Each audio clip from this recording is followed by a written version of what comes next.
I wanted to start today with a distinction that took me years to understand. And once I understood it changed everything.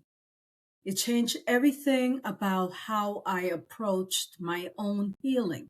There is a difference between guilt and shame. And that difference matters more than most people realize. Guilt says, I did something wrong. Shame says, I am doing something wrong. Guilt is about behavior. Shame is about identity.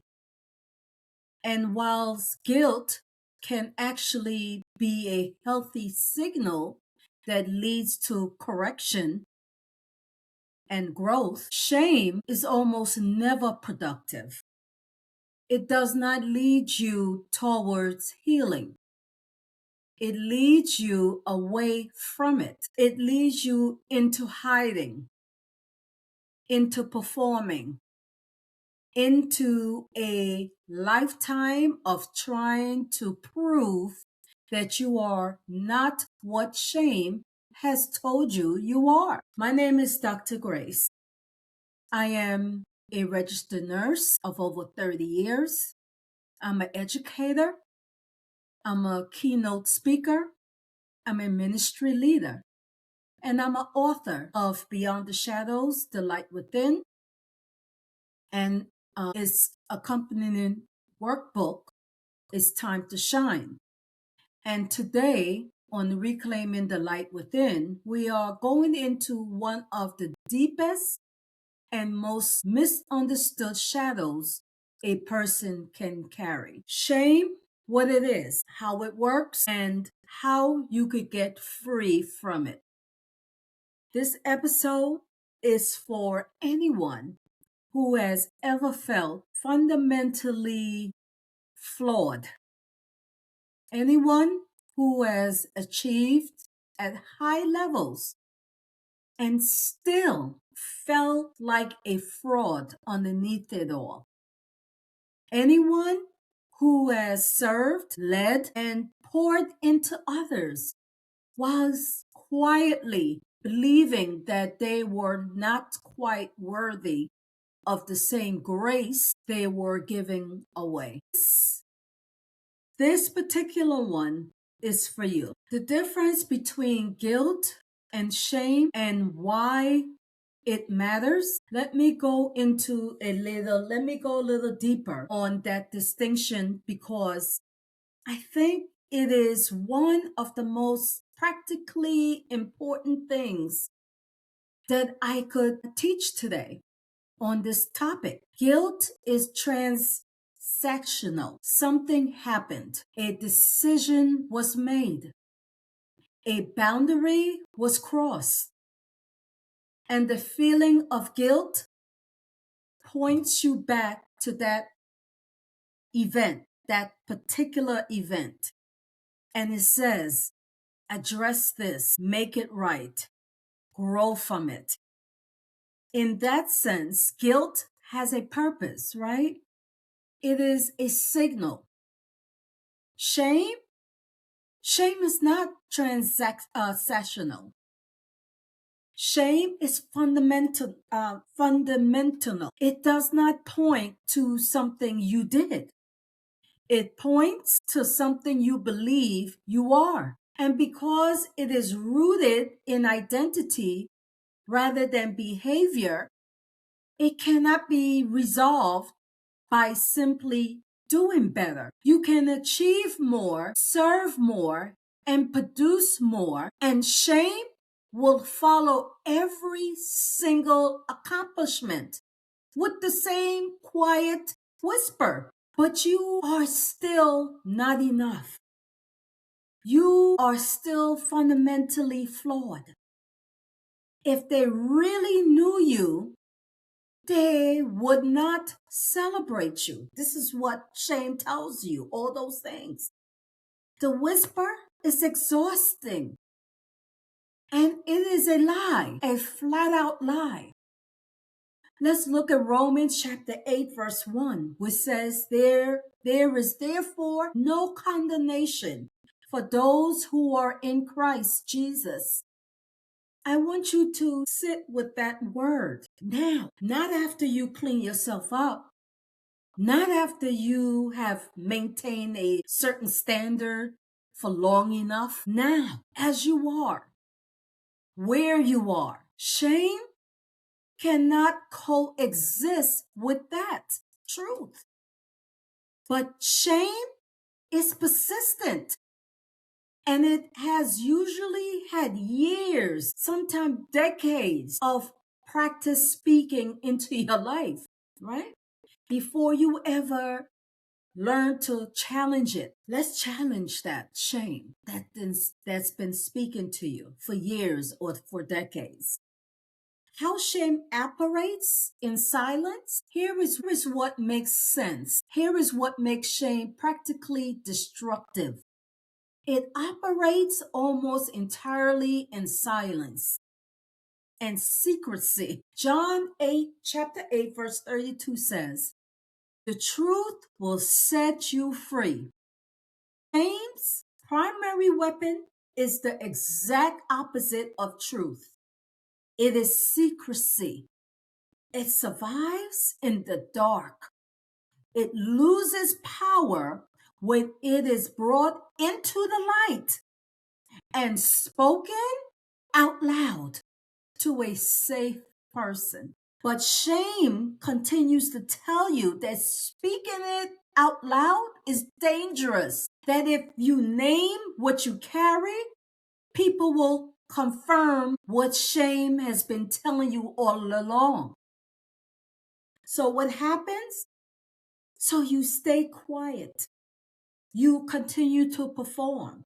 You present the version of yourself that is acceptable, whilst the wounded version waits in the shadows. In my years as a nurse, I constantly observe this pattern in clinical setting. Patients who have carried shame for so long that it had become physically manifested as chronic stress responses. It shows up as autoimmune conditions and anxiety disorders. The body was carrying what the mind had refused to process. And in ministry, I also watched it spiritually, where leaders who preached freedom on Sunday and sat in private shame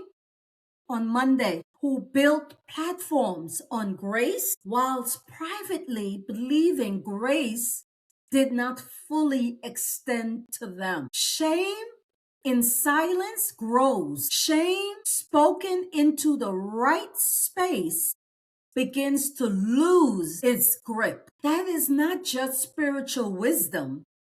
That is clinical reality.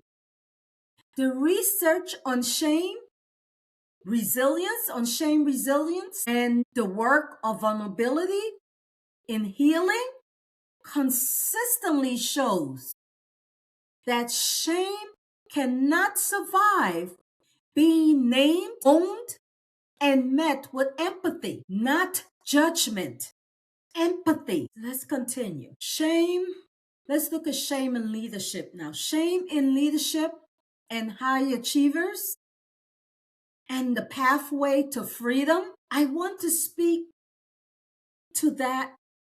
I want to speak to that particularly now, to leaders, to high achievers, to the ones who have built the most and who carry the quietest shame. Because here is something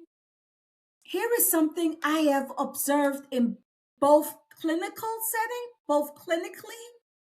and personally. High achievement and deep shame are not mutually exclusive. In fact, they are often directly connected.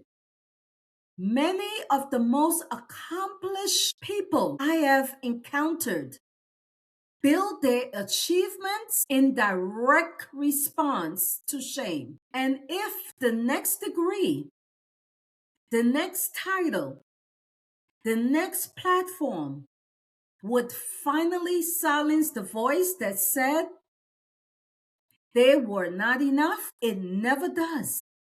Because achievement cannot heal a wound that lives beneath the level of performance. You cannot outrun shame. You can only walk through it. The pathway to freedom from shame has 3 movements, and I want to leave you with these before we close. The first movement is recognition, naming what shame has been telling you, not to agree with it, but to identify clearly enough to challenge it. You cannot fight what you cannot name. The second movement is that of truth, setting the that's the direct lie shame has been speaking directly against what God says about you. Shame says you are shame says you are your worst moment. But God says you are called, chosen, and covered. Shame says you are defined by what was done to you. But God says you are defined by what He did for you. The third movement is community.